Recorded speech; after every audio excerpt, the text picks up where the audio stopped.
Joining us now to break it all down is Eddie Ghabour, co-owner of Key Advisors Group, LLC. Great to have you here with us today, Eddie. Let's start with Walmart. It's optimistic here, raising their outlook going forward. Is this good news for retail overall?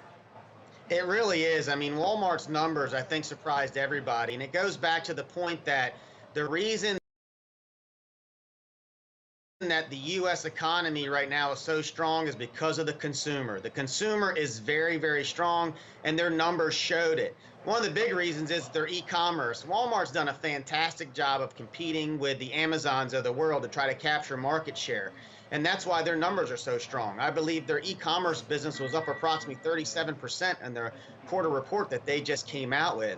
But the bottom line is the consumer is strong, and thank goodness, because if it wasn't for the consumer, I think we would see some real soft patches here in the economy.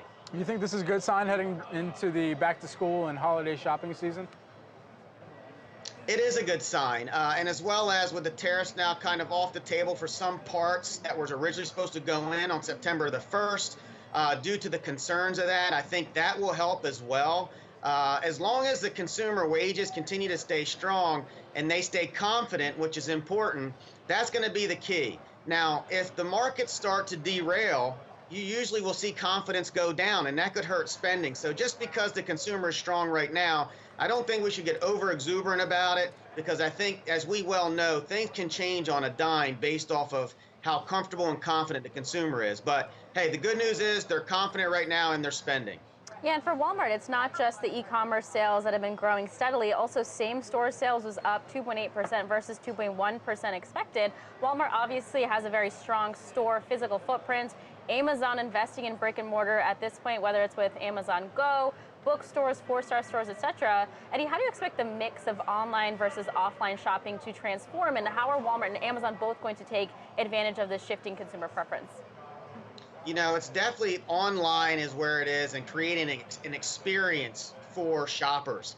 And this competition actually helps keep prices down. So competition is great. You know, a few years ago, I don't think anyone would have thought that someone could compete with Amazon. But Walmart has proven that they can capture market share. So it's great to see this type of competition, because I think when you have competition, it's healthy for the marketplace. And from a consumer perspective, it helps keep pricing in check.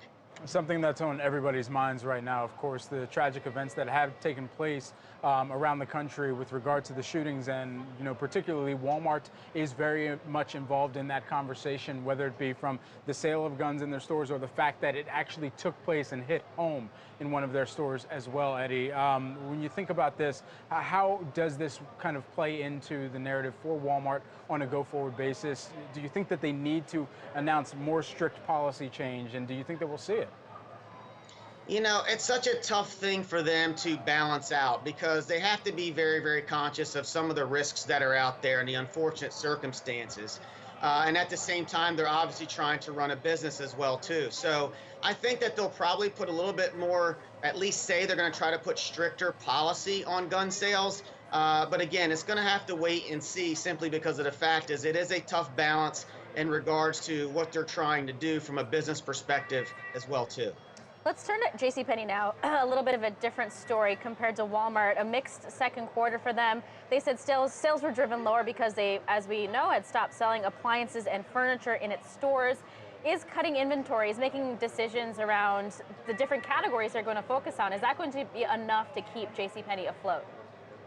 You know, that sector, the retail sector as a whole is just, especially the brick and mortar, it's just so challenging. You look at these malls and what they're trying to do to attract people. I believe that business model is dying, and it's going to continue to die, is my personal opinion. In regards to what ends up happening with JCPenney, it's, time will tell. But that business model, in my opinion, is broken. And that's why it's so impressive when you see a company like Walmart pivot and be able to make adjustments as the marketplace changes, and their management not only be able to recognize that, but to be able to execute. So it's going to be a very, very tough road for the JCPenneys of the world for them to be able to survive. But what makes it a success story, though? Why was Walmart able to turn it around or emphasize e-commerce in a world where JCPenney, Sears, etc., were not actually able to make that shift? Well, I think at the end of the day, you have to point to management, right? It's one thing to understand what the marketplace wants. It's another thing to be able to execute properly.